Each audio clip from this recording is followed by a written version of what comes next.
Okay, again. Hello, good morning, good afternoon, good evening, everyone and everywhere. We are so happy today to be with you at this global mentorship. Besides, we are unhappy due to the situation of the Russia and Ukraine, and we hope everything goes well. And we're sad for that. But however, we have to focus on our situation, which is one of the most important steps of Chevening scholarship and its interview stage. As you know, we have decided to manage at least 6 days of mentorship by current Chevening scholars in the UK and the people who already experienced this stage and succeed this stage. I think it's a good idea because me, myself as Diyar, I want to make this like a habit. So for next year, you or some of you may design an activity like this for other people, because I remember last year it was exact like these days. I was seeking and searching for the people to find someone, at least someone who experienced the Chevening interview stage. But unfortunately, I couldn't find. Okay, I found some people after the interview stage, so it was pointless at that stage. But I think you're lucky.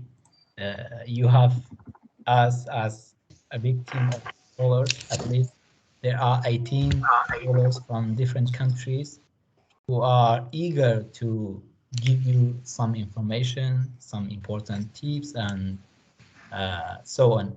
So we have decided to manage 3 scholars for each day, and we will be talking in 40 minutes. Okay, each of us between 10 to 15 minutes, and then the rest of time will be yours. You can ask your questions. What are your questions? What's the unclear point for you at this stage, and what do you need? How can we help? So you will be free to ask us questions, to discuss, to take our opinions as achieving scholars. So it's up to you. You have 40 minutes, and also we have 40 minutes.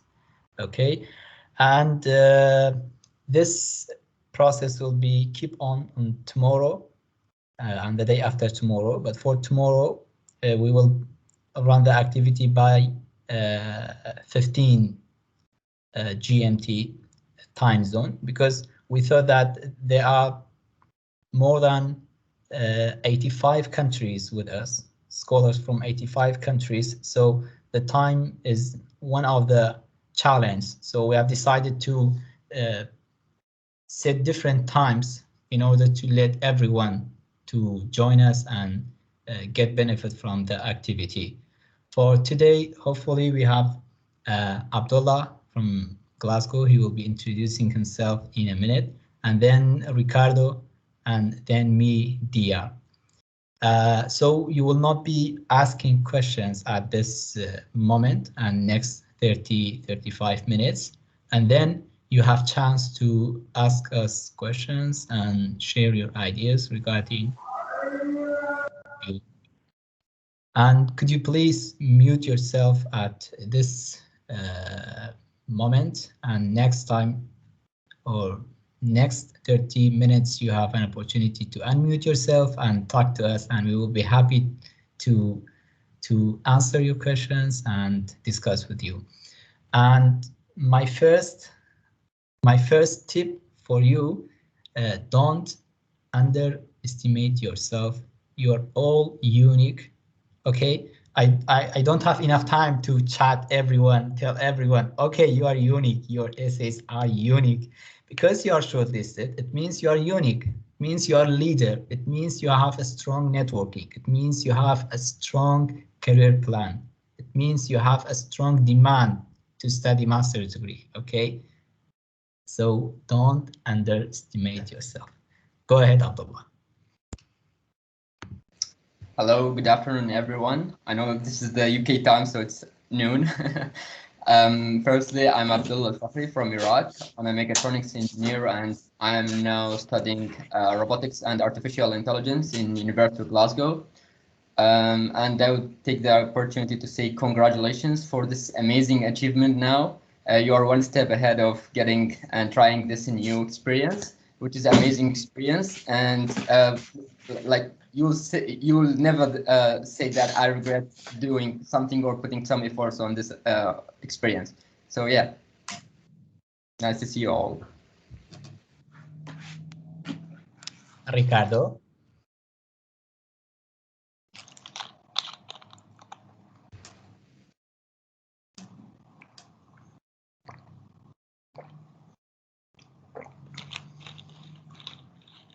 Ricardo, could you please unmute yourself? Okay. Yeah, then we will be starting with Abdullah after you're introduced. I think I'm unmuted. Okay, so my first tip is if your interview is online, unmute yourselves first. Thank you, Diyar, for organizing this, and I'm glad to meet everyone. Congratulations for reaching this stage. I'm Ricardo from Mexico City. I'm studying an MSc in Politics and Communication at the LSE. So if you have anything you want to know about like social sciences or living in London or the interview or whatever, I'm here for you. Thank you, Ricardo. So it's time to, I have to start. Hey again, I am Diyar. I think most of you knows me regarding the grouping. I'm studying applied linguistics and TESOL in Lancaster University. It's a nice university and a small city. I think London is more crowd than Glasgow. In Glasgow there's more snow, so I'm eager to see snow and crowd cities. Okay, Abdullah, go ahead. Yeah. So today is sunny. Hopefully, we had like snow yesterday, and the first thing you'll see in UK is you can experience the four seasons in single day. So yeah, you will get used to it. Like coming from Iraq with 50 degrees in summer, and now here like 4 degrees is like summer from your spring. So I just grab my umbrella and go there to hang out. Yeah, so to start with, interview trip, like tips that we need to cover today. It's a short time, but it's better than going to talk about 30 minutes about my experience, and then you'll get bored. So we will talk in short about the tips, and then you will have an opportunity to ask questions. So firstly, I would say that what Chevening is expecting from you as a candidate or applicants, and what you need to convince them in this stage. So basically, Chevening is looking for someone who did something in their community, did influence people, or did any difference in their communities, which is basically most of you did because you were selected. So this means that you met this condition. The second thing that they are looking for people who are willing to make a difference and to make a change in their community or society, no matter how big or how small is it. Even if it's your own workspace or it's your entire city, it doesn't matter. It means that you just need to make a difference, even if it's small, but it will be bigger and bigger with all of the chieftainers and the networks around the world. So try to convince them that what you've done, you can talk about more details, and I will go to this in the next minutes. And then you have to convince them about that you are willing to do that. And the third element that they are in their criteria is that your previous and your future career plans or future intentions to work in your field should be in line with your country needs and your country policies to make a change in this field. Like for me, I'm working in a tech sector, so my career plans should be in line with what my country needs in this stage and what my country is willing to do in the next like 10 or 20 years. So this is the most important thing. And the other thing is that you need to your future career plans and your intentions should be in line also with UK government like goals in your countries. because that's why Chevening was founded, to support these countries to be global leaders, and then to support these countries to make our world better. So you need to fill these three elements: that you have your personal future and intentions and career plans. It should be in line with Chevening, like vision and mission, and also with the UK government goals in your country, because every UK government has different policies for each country. Like for Iraq, in 2021, they were just trying to support the economic development, but maybe in Africa is different, or maybe in Latin America is something different. So please go to their UK government or office for foreign affairs, and you can see their entire agenda for this year. So please take some time to read what they are looking for, so you can fulfill with your career plans and intentions. And the third thing is that you need your career plan should be in line with your country, of course, because like in tech sector in Iraq, we are suffering from underdevelopment in this sector. So I can't like say I will make a factory for robots and for high artificial intelligence things. But in Iraq, we don't even have a factory to fabricate like very small things in my city, because it was destroyed in war. So it should be realistic, and it should be really demanding, not just because I want to do this, I'm going to do this. It needs to be based on a real need in your country. The second thing that I want to talk today is about the approach. Every Chevening has a different approach, and every leader has a different approach to tackle the Chevening application and interview. So you can see that I'm talking about something, but Diyar will talk about something the opposite. It's okay, we both accept it. So and it doesn't matter which approach, just choose the approach that you find suitable for you or comfortable for you, which makes like you do better in the interview. Basically, there's two approaches to go into interview stage.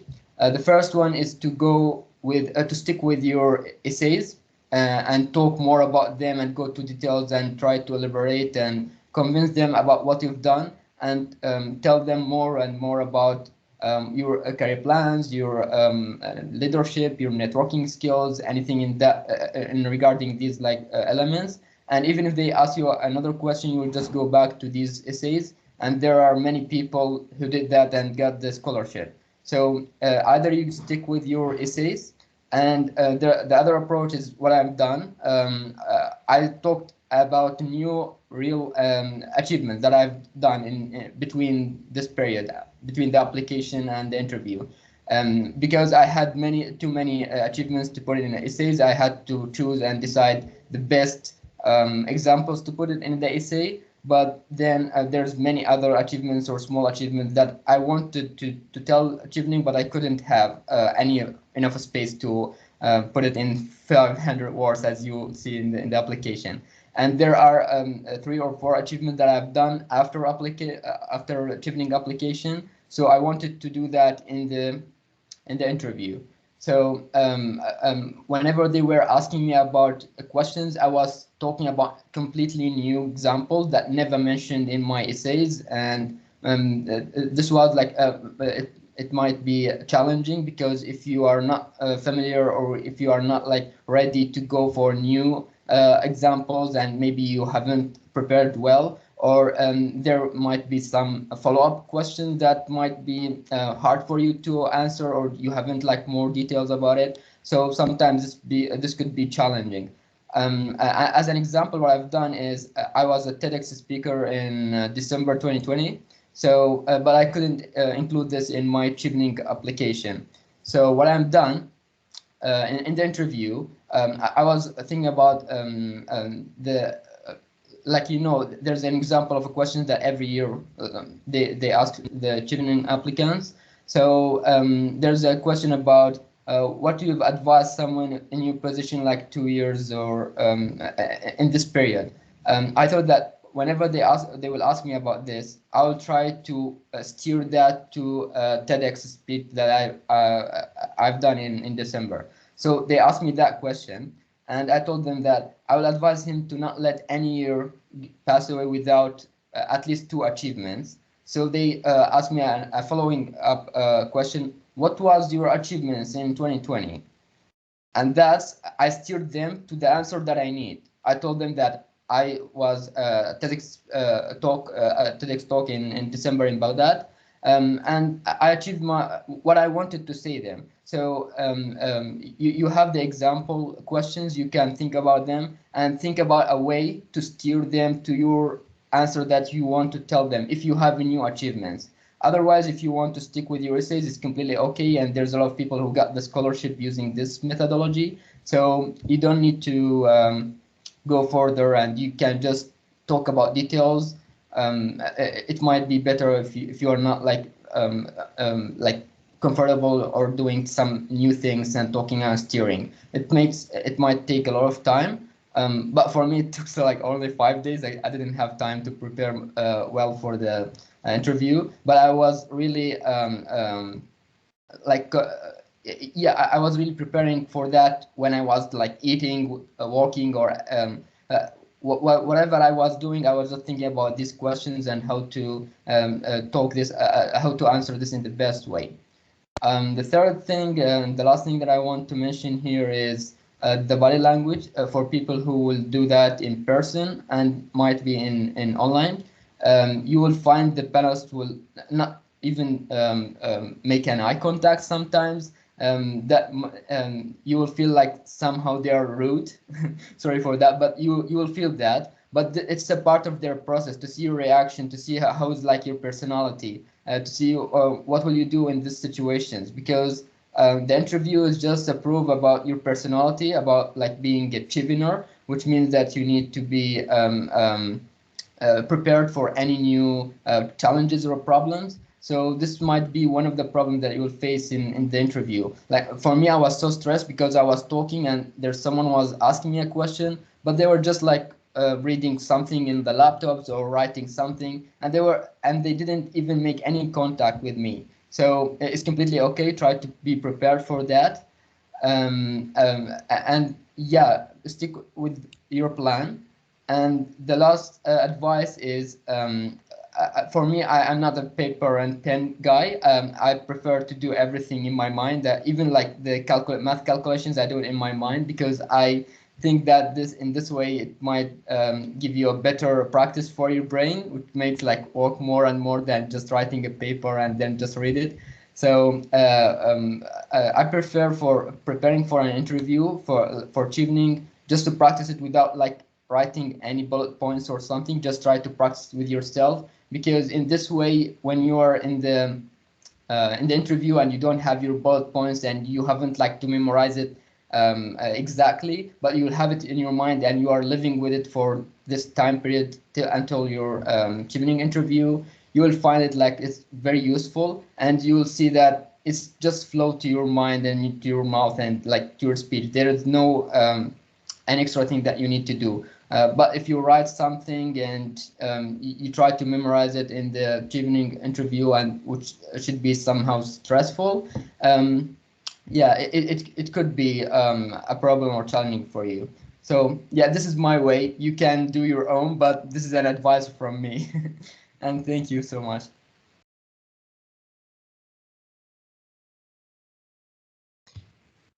Thank you so much, Abdullah. Ricardo, you can start. Thank you. Okay, I think those are very good tips, and that's kind of, I know we plan not to repeat ourselves, but I think good tips are good for every experience and for every one of you.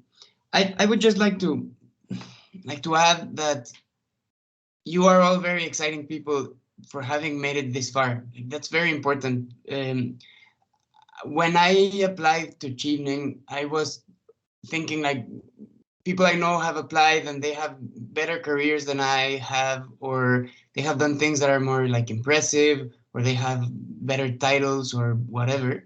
And I had a lot of, not imposter syndrome, but I thought I can't possibly compete with all of these people. And I'm not a doctor, I'm not a lawyer, I'm not an engineer. And so I just really want to, like, I want you to know that you guys are very good and you're very unique and you're very talented and you deserve to be chosen by Chevening. And I also know a lot of people that are excellent and incredible and very exciting, and they weren't chosen. And that doesn't mean they aren't excellent and incredible and exciting, right? It's an arbitrary thing. It's not a measure of your value or your worth. All of that is very important. And some of my Mexican colleagues have applied 2 or 3 times before getting it, and I was lucky enough to get it the first time, but it wasn't. It was just luck, I think. So I just want to say that up front. And then during the interview, for me, the interview was online, right? It was via Teams.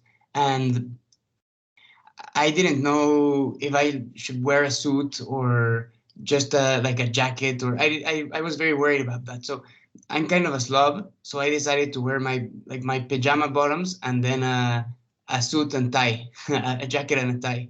And I didn't know that they were going to ask me to show like the 360 view of the room. So I had to go around, and all the room was like full of dirty clothes and a towel on the floor. And I just kind of, that's my personality, and I went with it. I just laughed and I made a joke about myself, and that's it. And it wasn't weird at all. So that's the first thing, like clean your rooms, make sure your place is tidied up and it's presentable if you're gonna be online.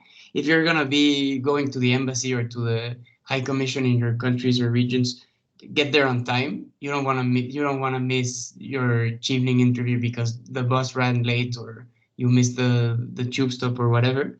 And then during the interview, I think the best tip is to try to tell a story that connects your experience with the programs you chose and how that's going to help your country. Like, you really have to have a 3-act structure.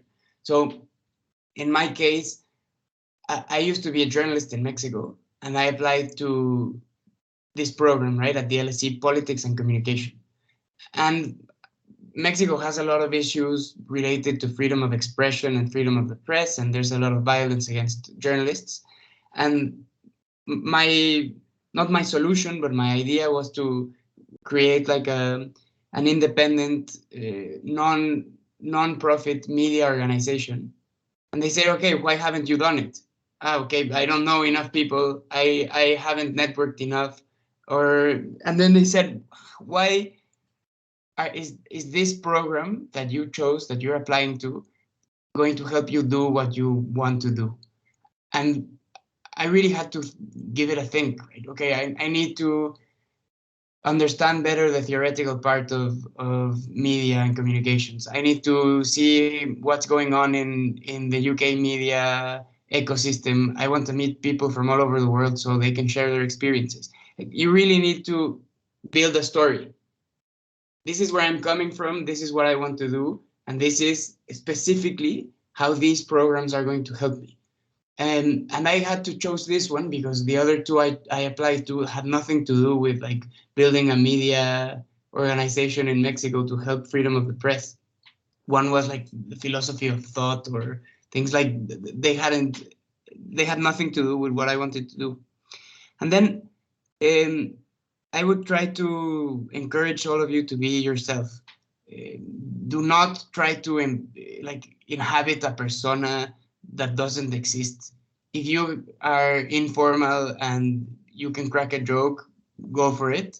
If you are very organized and formal, then that's good as well. Just be yourself. You don't have to promise to be the president of your country. You can just be a normal 20-something or 30-something that wants to do something good for their community. I really wanna underline this. Like, you are already impressive. You don't need to present a fake version of yourself. And then the other thing that really helped me was doing a mock interview with a friend. Like, I found some of the questions like on the YouTube videos and on the website, on the Chevening website. I found some of the questions and I just asked my my toughest friend to interview me a couple of times. And it really helped me because when I was on the Teams call talking to the people from the High Commission and the embassy from my country, it wasn't the first time I had to explain myself. And I think that really helped. But the risk there is that you might sound like overly prepared. You really need to sound a bit natural, not like you memorized your answers. And I really want to hear from all of you, and I really want to answer your questions. So I'm gonna shut up now.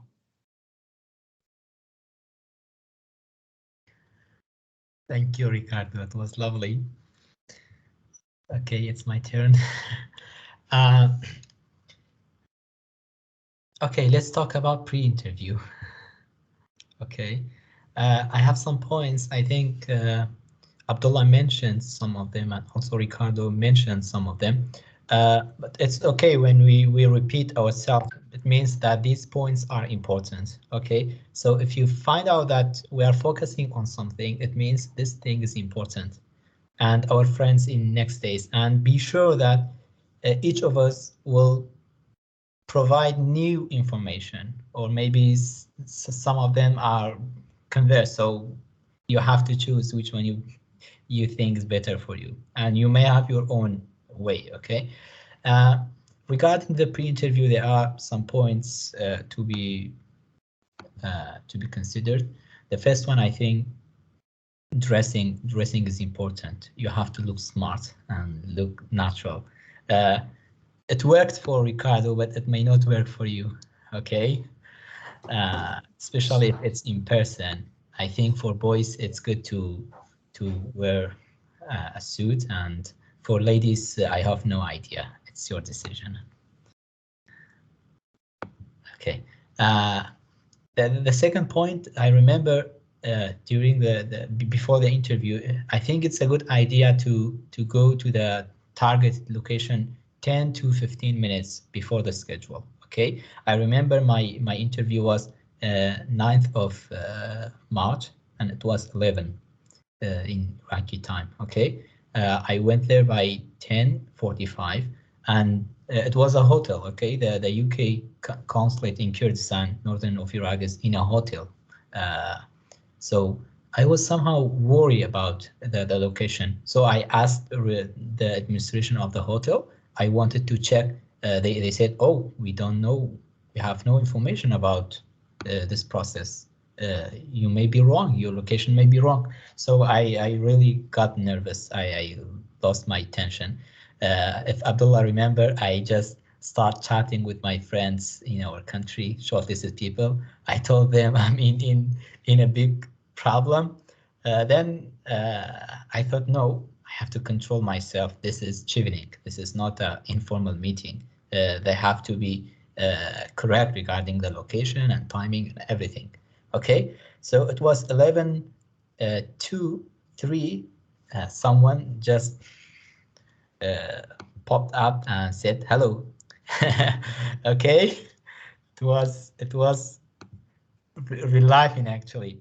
So at this point, I did a trick, and I'm mentioning this trick with you. Do you believe in first sight love or not? Some of you may believe it, or some of you may not believe in first sight love. Okay, for love I don't believe. Okay, but for networking I really believe in first sight. The one who gives you instructions regarding the hall and the location, usually it's one of the panels. Okay, so it's very important to make a networking in this 30 seconds or this minute. Okay, so I knew that she was one of the panels. I just said hello. I was somehow warm, and I told her in this 30 seconds, I think, I told her, this is my day. Today I will show them. Okay, I didn't tell her, I will show you. I told her, I will show them who am I and what can I do for me and for my country. So I hacked her regarding networking. Okay, so if you think this will work for you, you may use it as a networking, because it's important for them to find out that you are a good networker. Okay, and believe me, networking is the most, I think it's the most difficult thing in UK these days for me, even for me, that I think I'm a good networker, maybe for Abdullah, for Ricardo too, because networking is very important and it's very difficult. It needs a very fresh skills, okay, to build a networking with people and with academy and so on. And there are some points like using hard perfumes and smelling and these things. Be careful about these points. They may change your future. Okay, use simple things and simple perfumes. So during the interview, I think it's a good idea to be friendly and smile when it's appropriate. Okay.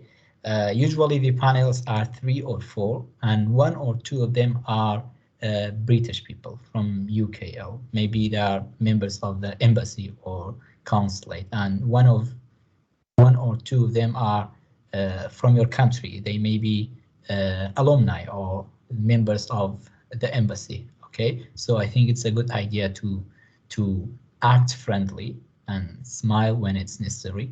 And also Abdullah mentioned the eye contact. It's important to make eye contact with them, okay? But not every time. Don't look at them like that for 30 minutes or 20 minutes. You don't have to, okay? But it's important when you talk to someone, look at him, look at her, look at her eyes, okay? His eyes, to give them a vibe that you're talking to him or you are talking to her. You are trying to convince him or her, okay? So I think eye contact is important. Be positive regarding your country's problems, okay? Every country, each country of us, if you mention each of our countries, we have our problems, okay? You don't have to blame your country. You're supposed to be a leader of your country, okay? You're the one that they are expecting you to change something, okay? It's okay to mention challenge, but you have to show that how you can fix this challenge, how you're gonna work on this challenge. So if you say, oh, come on, this country is black and this is white and this is, I don't know, this is not a situation that you're talking about your country or your people in a bad mood. If you want to mention something, okay, mention, but also find a solution. Okay, mention the solution, and you have to be the one who solved the problem. If it's someone else, you don't have to mention it. Don't waste your time with this. Another point, I think, be confident in your communication, okay? Prevent yourself of being nervous by being an honest, okay? When you are honest, when your things are true, as Abdullah mentioned, when you have only bullet points in your mind, you don't have to be nervous. Speak confidently and don't be arrogant, okay? I think I've mentioned in an email, don't be an arrogant to show up that you are the only person to do this and to make this, but believe in yourself, believe in what you are telling them, what you are trying to convince them, because it will help them to decide that you're the one who they have to choose. So don't exaggerate your achievements, because they will be detected by your referee, and if you have mentioned an organization or an institution, they will check, okay? And even I think someone is here, one of our shortlisted friends from Bangladesh, the secretariat has already called his referee to check his academic achievements and so on. So for me, they didn't check with my referees, and maybe for Abdullah and for Ricardo, but they will check, okay? If they think that there's something not clear, they will check. So be the one who you are, okay? They are looking for you. They are not looking for me or Abdullah or Ricardo. They have already found us. Okay, they are looking for Hairani, they are looking for Ivan, they are looking for Erwin, they are looking for Nguyen, they are looking for Dana. They are not looking for Diyar and Ricardo and Abdullah. They are already found us. We are here, we are in the UK. We are spending our time. And I just want to mention something that they asked me during the interview, which is like somehow linked to what you've said about they asked me what's the difference between a UK educational system and Iraqi educational system, which is very hard thing because you need to show that the Iraqi educational system is not that good, and compared to the UK, which is the leading country in academic achievements and educational system, you need to be in the middle. You can't say that my country is the worst ever, even if it is, but you can't say that. And you have to be optimistic, but you have to see that, and you have to say what's the difference in a objective matter. But then you have to say what will you do and what will you contribute. So my answer was in our Iraqi educational system, we used to like memorize things and rather than critical thinking or do research. So this is one of the most challenging things and problems in our educational system. I told them, but in the UK, it's much different. Everything is about critical thinking and doing research. Like even if you have an exam in Iraq, there's a definition for some sensor or anything that related to your field. You have to just put it as you see in a textbook or from the lectures from the university. But in the UK, if you write something like exactly as the textbook or the lectures, you'll get 0 or you will be penalized for plagiarism. You can't use the same words. You have to define this thing in your own words as you understood it. So this is a big difference for me. It was a challenging to adapt this new system. I told all about that in the interview. So you need to know more about your field. Maybe there will be some questions about what's the differences between UK economic system and your country economic system. If you are like from economic field and your words, you should like really take care about your words, because sometimes you can say that this is worse and this is bad. It's like using developing and challenging. It's not like problem or worse, or you should choose your own words in a good way so they know that you know there's a problem there. Of course, we are not like denying that, but saying it's challenging means that it's a problem, but we are trying to solve it, and I'm keen to solve this problem in the future. So I told them that I will try to gain this experience from the UK, and then I tried to replicate that on our educational system. I will try my best to do that in Iraq. So yeah, I'm sorry, Diyar, for interrupting. No, it was lovely. It was lovely. I think I have 2 more points to mention. One of them, during the interview, you have chance to ask them questions. Okay, I think it's at the end. They will ask you if you have any questions. Yeah. So usually during the interview, one of them is somehow tough on you. Okay, someone is trying to squeeze you, trying to detect you in the interview to find out that who you are and what you want. I think it's a good idea to ask your specific question to that person. Okay, shoot him, beat him, shoot her, beat her. Let her know that you're a leader. You are not simple. Okay, you're not that easy. So you can ask your question to that person who you think that is tough, trying to squeeze you, trying to hurt you. Okay, they are not hurting you, but this is their habit.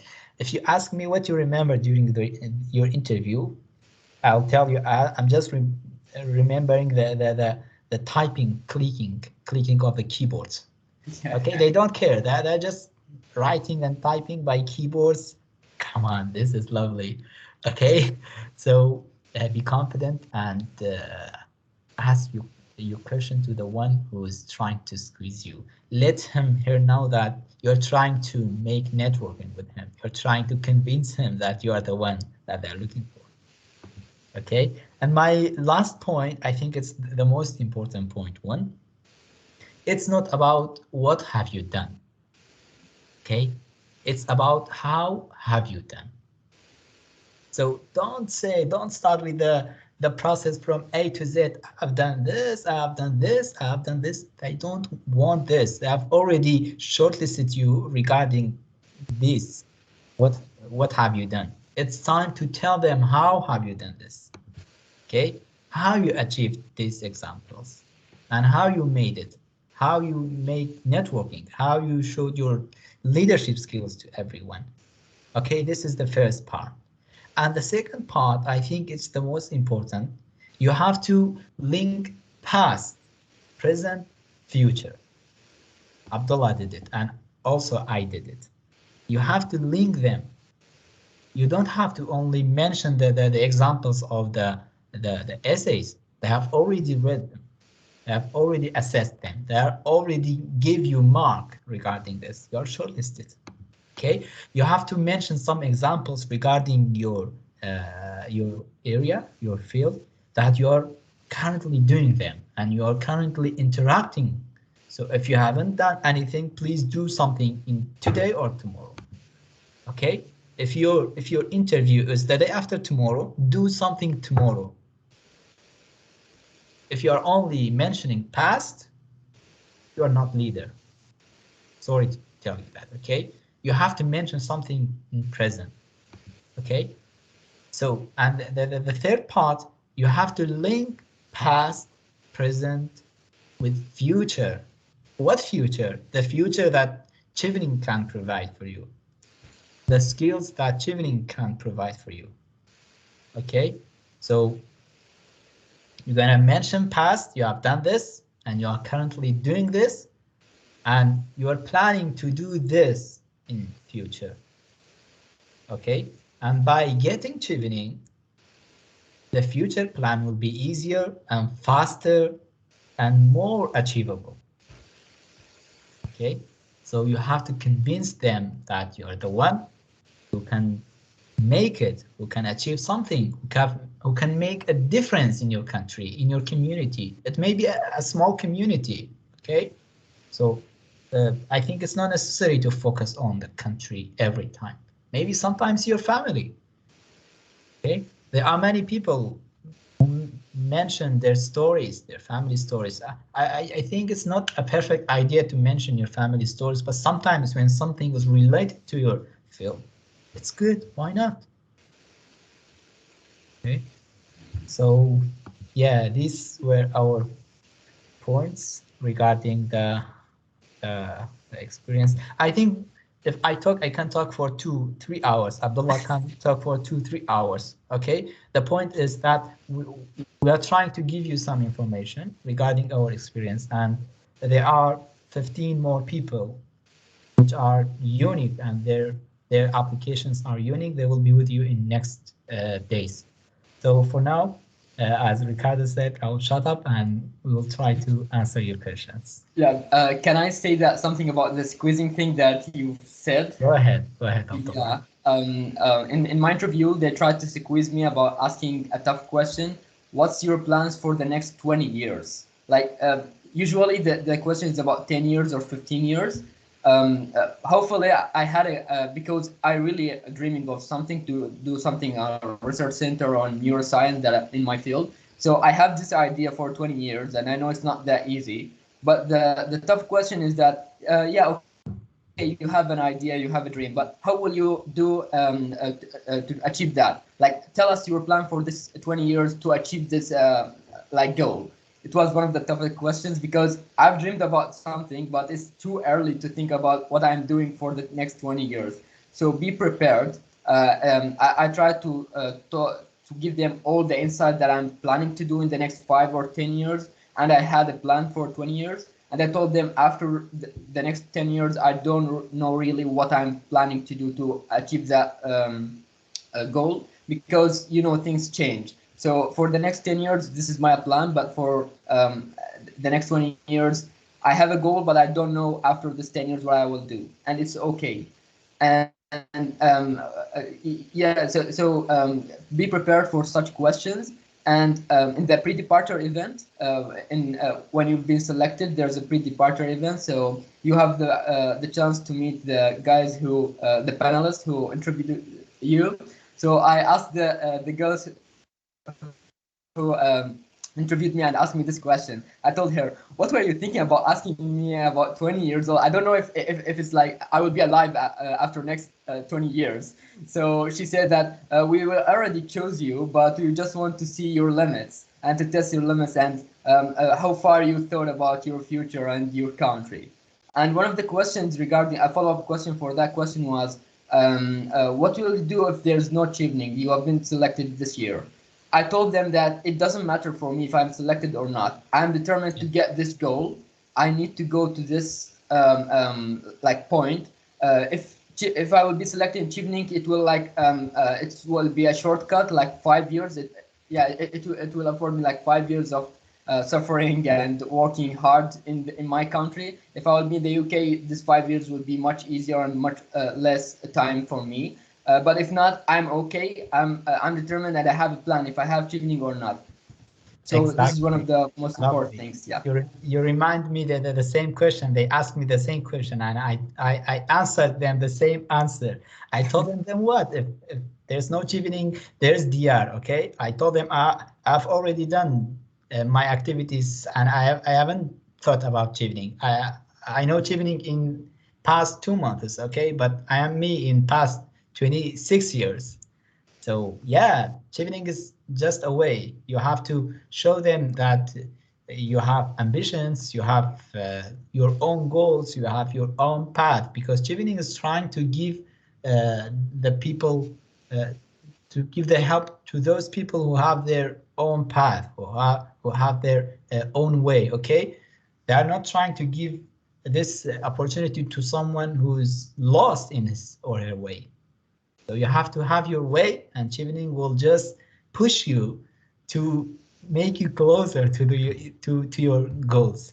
Okay, you can raise your hand to questions and feel free to ask whatever comes to your mind. Okay, sometimes, as I mentioned, some questions may show silly, but when the interview comes, they are really serious. So no worries about the type of questions. Yeah, can I take the ones in the chat that are sent? Yes, Ricardo, go ahead. I'm seeing one. When did you receive communication from the Chevening committee in your country before the interview? Okay, so I can only speak from my own experience because each committee has its own team and its own rules and everything. But I was just checking my email to give you the correct dates. I received my invitation to the interview on the 11th of February.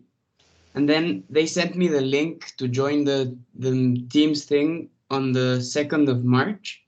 And then the interview was on the 10th of March. And the application outcome was on the 27th of June. That's my timeline. So you should contact your High Commission and your embassy for the link. But I hope that's useful. And then the other one, I got an offer from my preferred university. It's a conditional offer pending IELTS results. I have been put on a waiting list for the other 2 universities.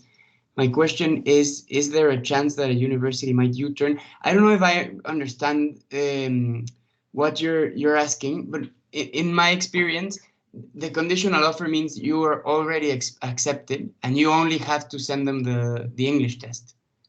So that doesn't mean they have to U-turn. That just means you have to send them the documents they need.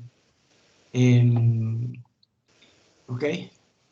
And my last question to the panelist was, the toughest one was an ex-Chevener, and I just asked him how he managed the anxiety from the moment of the interview to the moment of the application result. And we just had a laugh, and that was fine.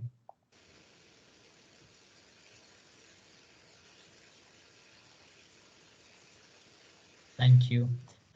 We prefer using voice for the questions because it takes time to read and we don't know who you are asking. So when you ask, please direct your question to Abdullah, Ricardo, or Diyar, and I think it will be better.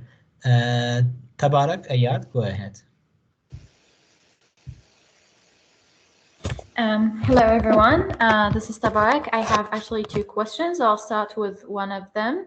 I normally had these interviews with the students that I select for programs, the training programs. So I'm a bit familiar with these interviewing panels. So one of the questions that I'm familiar with is, what would you do and how would you react if you didn't get the scholarship?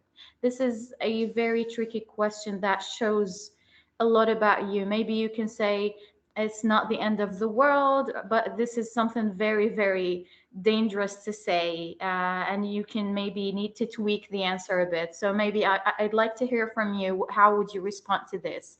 And of course, you have several plans, but you don't want to mention that you are relying on other plans after Chevening, just in case you didn't get the opportunity. So I'd like you to think while I'm speaking how to respond to this.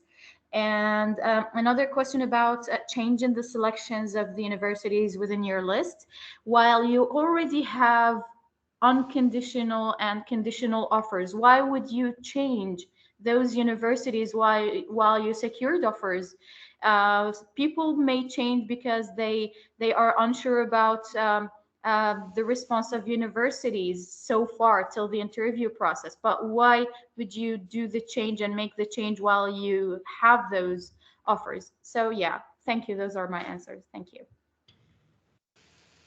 Thank you. Abdullah, go ahead with the first question. And please, could you direct us the questions? For instance, if you have a question to Diyar, ask Diyar to focus and yeah. Abdullah, for the first question, go ahead, because I have experience with the second one. Yeah, I don't have any idea about the second question. Yeah, for regarding the first question about having plans for Chevening and for not Chevening, you should say that, of course, it's not the end of the world. You are a leader. You need to tackle the problems, whatever it is.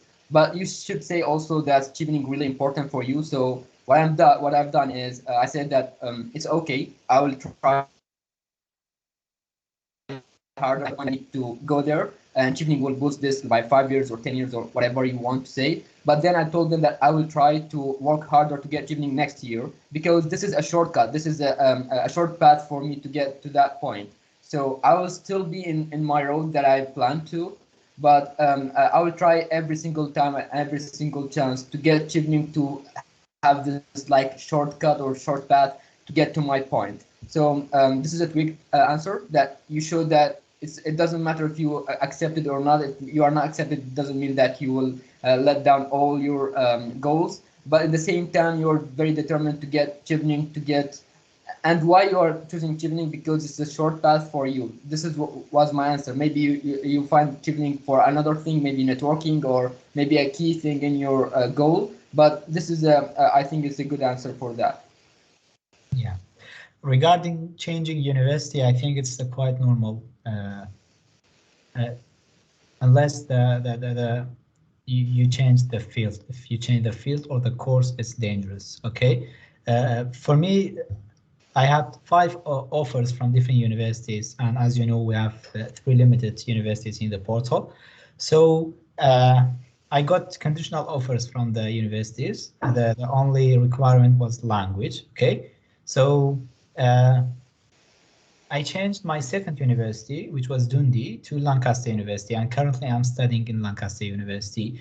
So I gave them some reasons regarding Dundee. I told them that Dundee, and also they were true. I didn't fake anything. Their portal was not clear for me, and their modules were not clear for me. I found out after searching during the period of being shortlisted and application, I found out that Dundee is not the university that I'm dreaming of. Okay, academically, I found out that there are some problems, some modules which are not related to my problems in Iraq, educational problems in Iraq.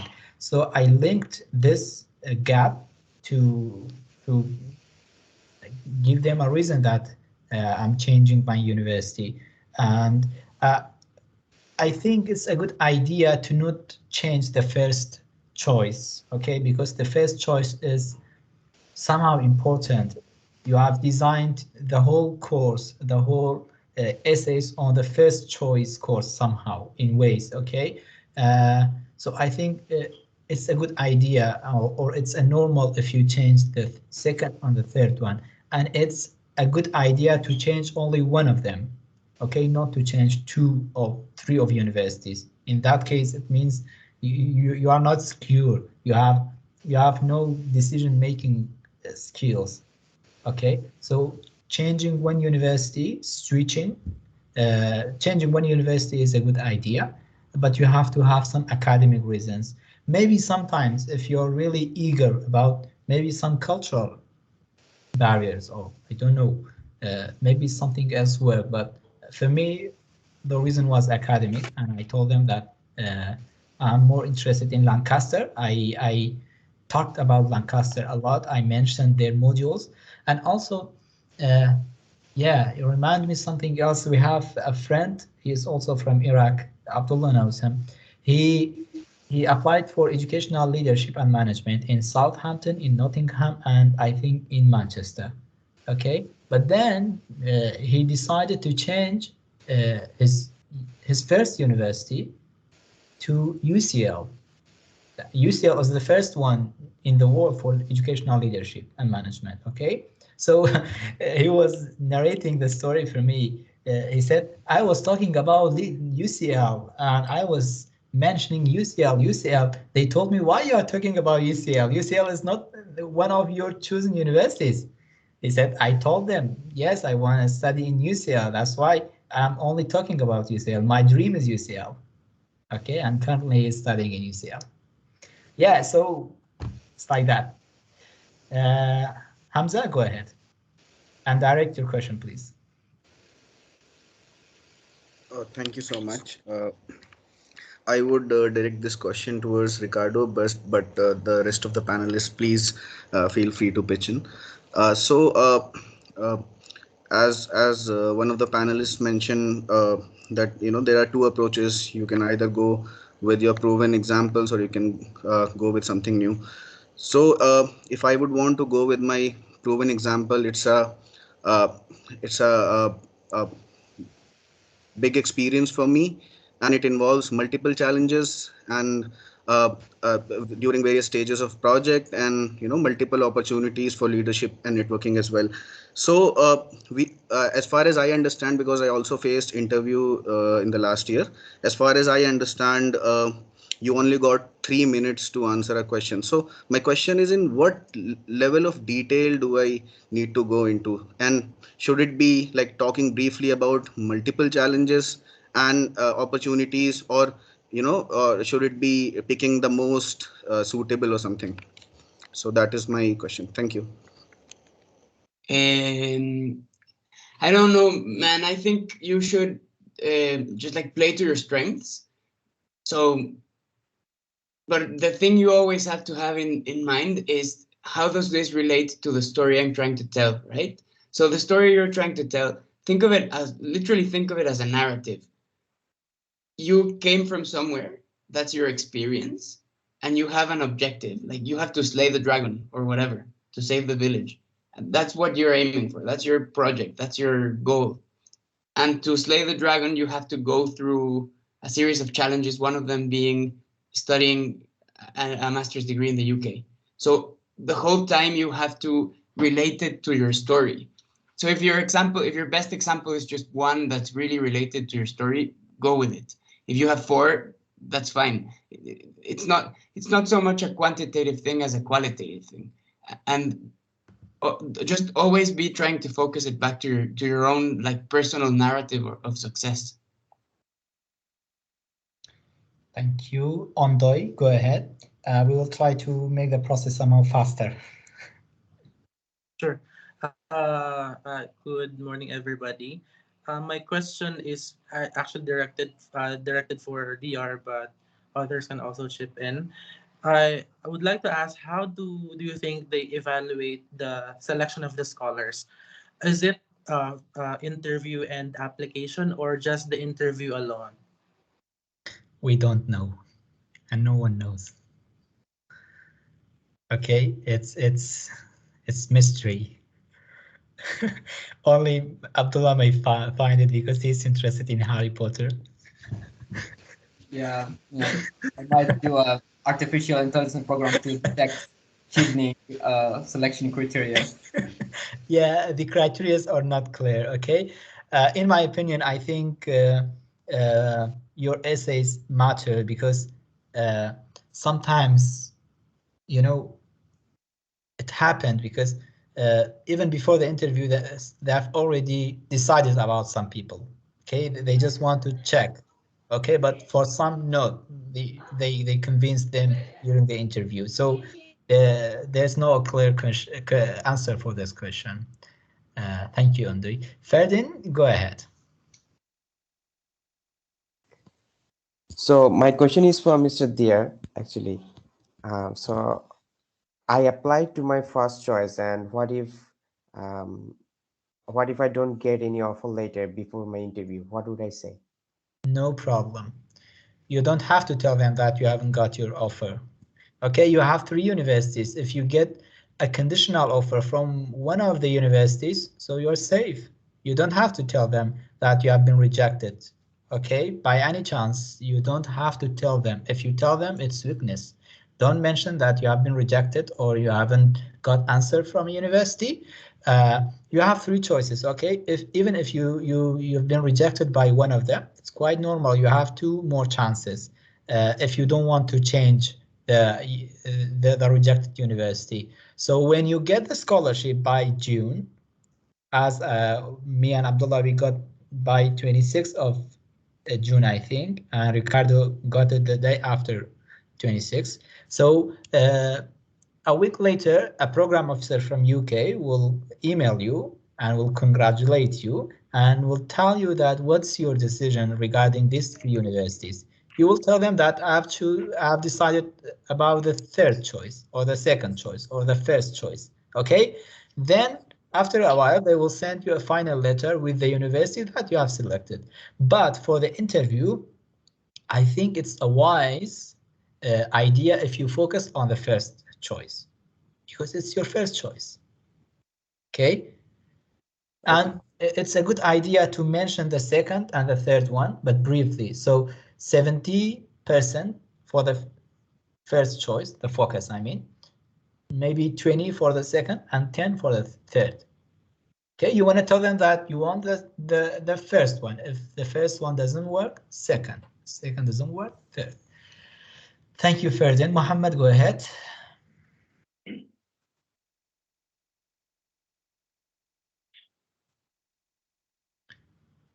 Mohammed, go ahead.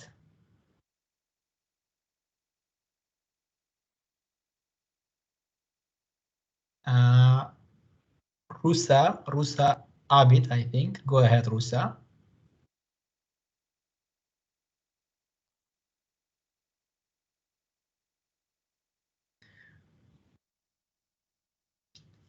Hi, Dad. Can you hear me?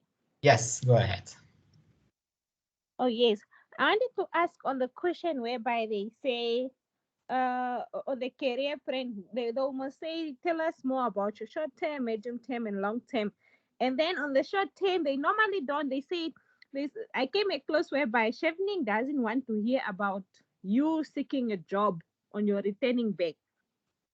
So now, what must I say exactly on my coming back? Must I say perhaps, because some of us are working full time, must you perhaps preserve that your employee have now reserve a space for you until you're coming back, or what must I really say? Because they don't want you to come search a job. So what must I say on that? Okay, you're directing your question for which of us? I think all of you can give it a try. And Okay. then another question again is the question they said after everything there's now that last question that you need to ask the panelists. So now what question must I ask? In what context must that question be? Must it be general? Must it be based on what they have been asking, or what must I really ask? Where must I base my question on? Thank you. You're welcome. Ricardo, you wanna say something regarding questions? Yeah, don't sweat it. It's not so important. Like, just be yourselves. If you want to crack a joke, crack a joke. If you have like an existential question about anxiety or whatever, do that. If you have a question about the experience, if you have a question about living in the UK, it's fine. Just my main message today is don't be nervous. You guys are all impressive. You'll be fine. It's okay. Everything's fine. Yeah, exactly. Just say something, okay? Just I think it's a good idea to have a question at least. You may talk about Chevening, leadership, networking, what are the opportunities, or I don't know. For me, I remember I asked about the Chevening portal. I checked that none of Iraqi applicants shared information regarding Iraq and regarding the process. So I told them why. Are there any barriers for applicants or what? They had no idea. For me, I asked question for my friend. I can't remember who. He was an applicant, also shortlisted from Iraq, and he has something wrong with his references, or yeah, he made a mistake in the portal, and it was after his interview. So he asked me, please tell them what should I do, and give them my email, or at least give me their email. So this was my question: is my friend had this error, and what can I do for him? And so it's a question for them. And the general advice for making this question is try to make it like memorable, that they will know whenever they are like revising your meeting notes or interview notes, they will just know that this guy asked this question. So make it like something unique for you. Yeah. We have 15 minutes. We will be somehow faster. Regarding your question for the short-term plan, I think you have to stick to your essay, what you have mentioned in your essay. If you have mentioned that you want to develop your job, you want to be promoted in your job, it's okay, mention it. But I think the point is, what difference will you make after your master's degree? Okay, what will be your achievement after master's degree? So I think it's a good idea to focus on that point. What will you change? It's okay if, for instance, I wanna be a father. Okay, I wanna be a father. Chevening provide me a scholarship. I will be a perfect father. I have to focus on the perfect part. Okay, because I'm already trying to be a father. But when Chevening gives me a scholarship, I'll be a perfect father. Come on, education and being father. Yeah. Vicky, I think. Vicky, go ahead. Me? Hello? Hello. Hello, can you hear me? Yes. Yes, my question would be, sometimes they ask, what would be the unpopular decision that you make? So I think this question is quite dangerous, as people say. How will you tackle such question? So what is the unpopular decision that you have made? Abdullah? Yeah, I can answer that. Yeah. They asked me the same question, and I wasn't prepared for that. I didn't know that there's such question, but I did it inside during the interview. And during COVID, like my organization faced a problem that there's not mostly our work was in person, and we need some people to go to the organization and do the work. So when COVID happens, there's like some problem that the organization said all employees will be sacked, and because why we are giving you money, because you are doing nothing, there's COVID and there's lockdown, and sometimes there's no internet connection. So I told them I just try to make to steer my organization and make it like an organization to support the health system in Iraq. We try to do the face mask and this thing using my organization was something that is not like a part of my organization focus, but we try to do it, adapt the thing that happened in Iraq. It was an unpopular, and it saved all the employees and their salaries, and they weren't sacked because of that. So it was a very unpopular thing to do in that time. And we faced a lot of problems to contact the authorities to get like a permission to work during lockdown and getting some materials from other cities, which was like forbidden that time. Yeah, thank you very much. Huda, go ahead. Hi everyone, can you all hear me? Yes, go ahead. Hello. Yeah, so my question to all of you is that how did you guys introduce yourself in the start of the interview? I've heard different things from many Shivners and just wanted to know which aspects should we focus on? Should we keep it short and simple, or do we make it more impactful? How do you suggest we go about it? Ricardo, go ahead. Again, this is one of those things that seems incredibly important when you are applying, and then it seems incredibly unimportant when you have already gotten the scholarship. I can't even remember what I did. I probably just said, "Hi, I'm Ricardo. You probably know me from my essays. Thank you for having me." But this is, again, don't sweat it. The little minutia is not as important as just telling your story, being confident about what you are, what you've done, how you have been able to impress the panel so far, because you're already there. So anything's fine, honestly. Thank you. Yul, I think. I'm sorry if I mispronounce names. Yul, go ahead.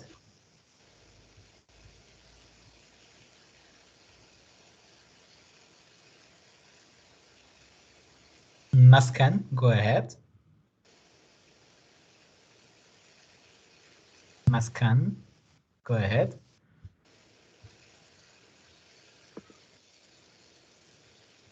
Hello, can you hear me? Yes, hello, Maskan. Yeah, so I had a question regarding my university choices. Basically, I listed 3 choices, and I received an unconditional offer for my first choice, which is University of Southampton, and that really is my first choice. But for my second and third choice, I was a bit skeptical.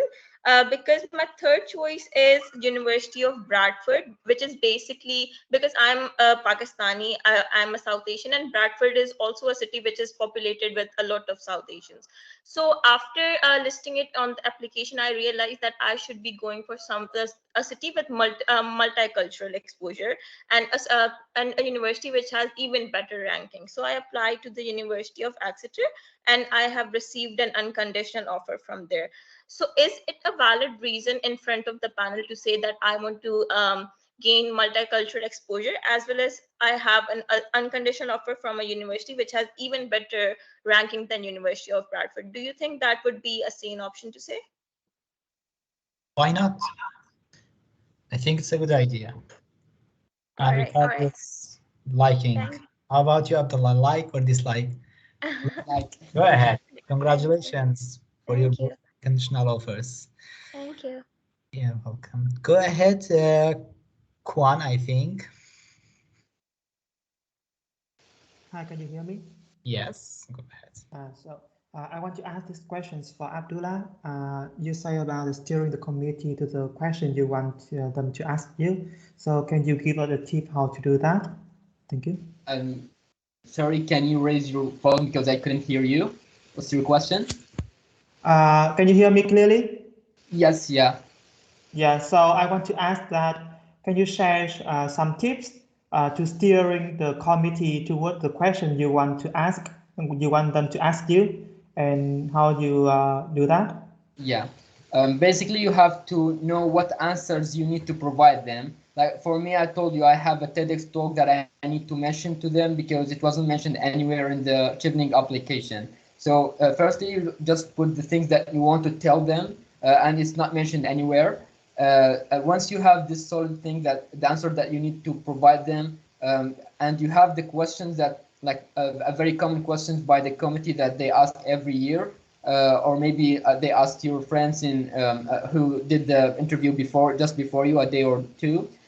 You have the questions and you have the answer that you want to provide them. You just need to link them or to find the way that to talk about this link between your answer that you want to provide and which question they might ask you, and for each answer you have to put like more than 2 or 3 questions, because they might not ask you that question, and then your plan will, you have to have a plan B and C and D.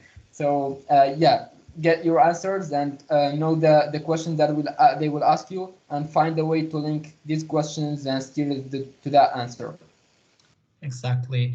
And one more tip, you can when they ask a question regarding your leadership, you can mention one of the examples of your essay and then direct them to the example that you want to talk about. Okay, you're gonna say, yeah, I've done this and this, and for instance, but there's something else that I haven't mentioned in your essay, and you keep on the process. Okay, you link it. Thank you. I think we will take 5 more people and the rest will be for tomorrow, maybe. Adi Salam, go ahead.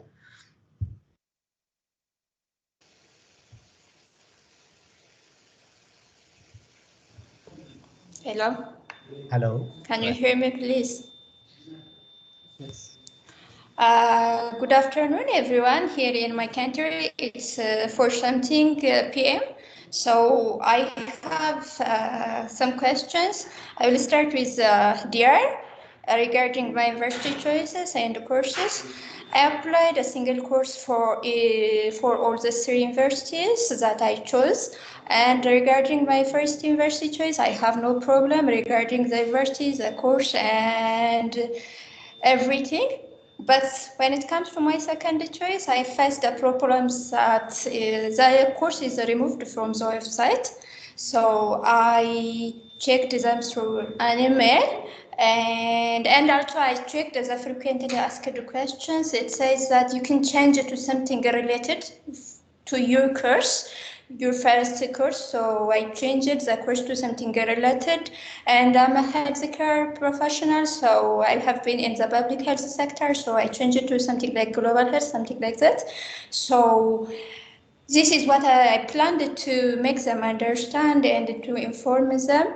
And the other thing, regarding my third choice, what I faced is that it has been my UCL, and it says there are 3 or 2 reasons that I denied applying to the UCL. So I planned to tell the reasons. One of the reasons that the UCL says for my application to be considered, it says I have to send them an official from my undergrad school, in which case there is an ongoing war in that region. Because of that, the universities are non-functional, and I can't present that. And this and the other reasons, I changed the university to another university. So what would you recommend? What would be the impact of this regarding my course and university choices for my interview and also for my selection for the scholarship? This is for Diyar. And for Abdullah, I would like to ask you about, they say sometimes they ask you to mention your strengths and weaknesses, my greatest strengths and greatest weakness. Of course, as a leader, I have a weakness and a strength. So what would be my answer, or how could I tackle this question? Or you can, all the students or if you can comment on me, suggest me anything, or you can answer it one of the. And the other, regarding my resources, I am trying to use some resources, including the Chevening website itself, the embassy website, and also I joined over some social medias and also some resources in my country, previous scholars. So I was thinking if I have to go to the embassy and look for some people so that they can give me some entry pointers or some information. So do you suggest to go to look for some people? It might be in the embassy, or some people that I know. Do I have to communicate them? Would that benefit me to make? So these are my questions. Thank you. Thank you. Regarding your question, I've already explained that it's quite normal to change one of your universities, and especially if you have an academic reason, for instance, that the course is delayed for this year, or even there are some problems here in the modules, it's quite normal to change it. So I think you're safe. Okay, so when you're safe, no problem at all. Abdullah, please be faster, and I think Yeah, sure. Yeah. Regarding the weaknesses and good points of your personality, you should just be honest and tell the strongest things in your personality, like, but it should be related to leadership, influence, and the thing that you are trying to tell them. Because if you say that I'm a good at programming, it doesn't matter if you are good or not. If you are a Chevener.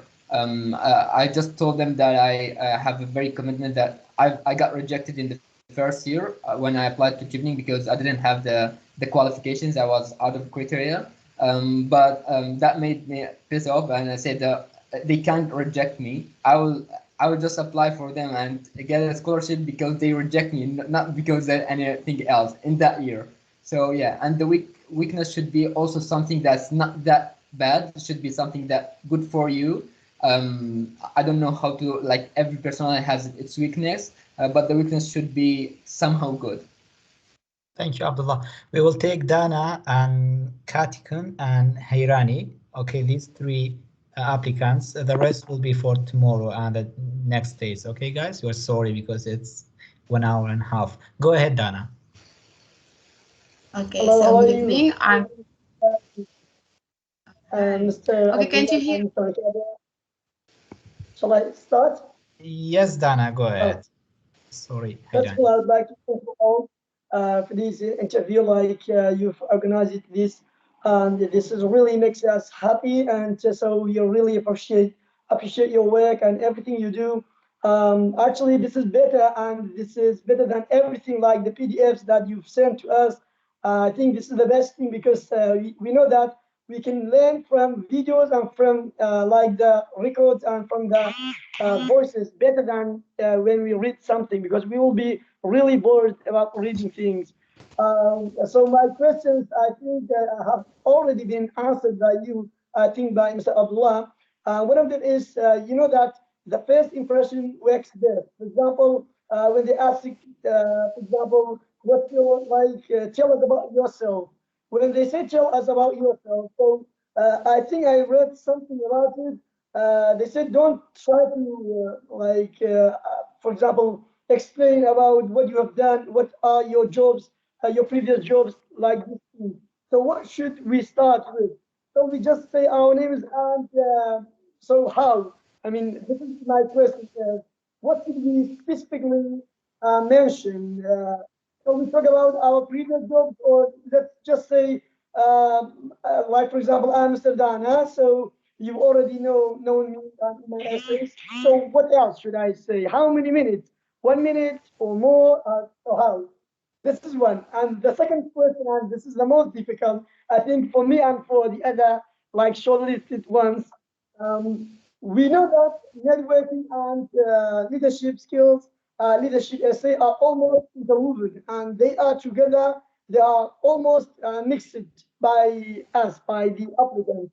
So how can we answer if they ask about something like, tell us about one of your leadership examples. So if we talk about the leadership example, of course there should be a networking with it. So how can we be, like, how can we depend on ourselves? Like if we say this example is the leadership, but of course within the example of the leadership we have a networking. So at this point, what should we focus on? So we focus on the leadership example or link it with the networking. I think this one is almost mixed because they should know this is an example of networking or leadership. And thanks for answering. Thank you. Thank you, Dana. Abdullah, introducing, go ahead. Yeah. Regarding the first question about introducing yourself, I don't think it's a good idea just to introduce, yes, I'm here and my name is that and that's it. I think you should describe yourself and the aspects of your personality that describes you are a leader. you don't need to be to say that I've done this, of course, and this is my future career plan. But yes, I'm Abdullah. I'm very passionate about like technology, and I want to do this in my life. It's about my personality. It's not about my future plans. I'm passionate about like tech things, and you can just say the aspects that make you a leader, but the aspects that tackle your personality, not your future plan or your field. Yeah.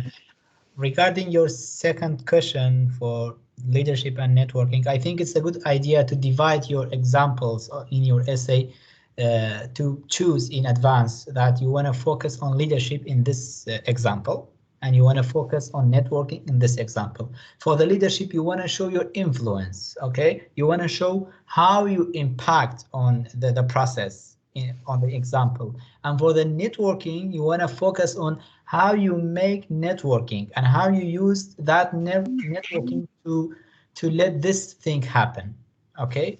So the point is that for me, it worked for me. For leadership, I focused on example, and for networking, I focused on the other example. Thank you, Dana. The last person. I'm sorry, guys. We may not take all questions for today, but hopefully this process is will be keep on tomorrow and the day after tomorrow and next week by Friday, Saturday, and Sunday. So no worries. We have plenty of time. Go ahead, Katikan, the last person for today. Hello, so I have two questions in which they are directed to Mr. Ricardo. However, the other panelists can also answer them as well. So for the first question, let's say if the interviewer start off the first interview question by skipping the self-introduction question, should the candidates still briefly introduce themselves before answering that first question, or should they just directly answer the first question that the interviewer asks? And for the second question, let's say that the interview question focus on a situation when you fail as a leader and what you have learned from the experience. How would you respond to the question without significantly downgrading your leadership capability? So these are the two questions that I have for now. Thank you so much. Okay. Unmute yourself, Ricardo. Okay, I'm glad that nobody heard that because I just swore in Spanish because I couldn't unmute myself. The panelists know you. They have a copy of your essays. They have a copy of your application. So I think it does not make sense to introduce yourself again if they didn't ask you to introduce yourself. So just say, hi, thank you for having me. I'm very excited to be here. I said I was extremely nervous to be there and they laughed and it was fine. And then keep your answers short and sweet, but if they don't ask you what you want to talk about, like Abdullah's example of the TEDx thing is perfect. If they don't ask you about something that you want to say, just try to weave it into one of the answers. It's your time to shine, to talk about yourself, to be impressive, so use it as well as you can. Thank you, Ricardo. Thank you, Abdullah. Thank you, everyone, to be with us today. It was lovely. I think 120 people participated regarding the whole of the time. I think it was lovely. It was informative, and expect 3 new scholars, 3 fresh scholars for tomorrow, 15 GMT zone. So we'll be with you, hopefully. We will not leave you behind like Biden left Ukraine behind. We will not pray for you. We will be with you till you get the scholarship, hopefully.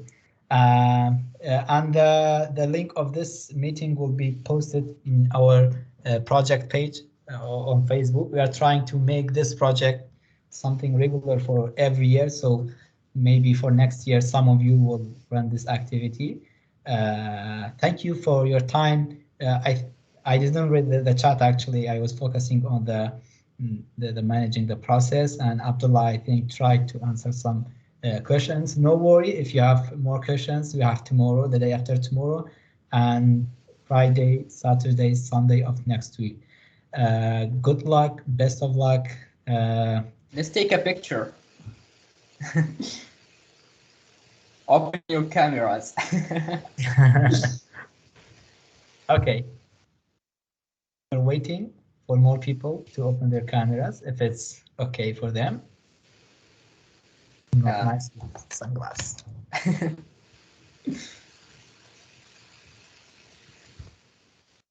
Taken? Okay, thank you. Have a good day. Bye-bye.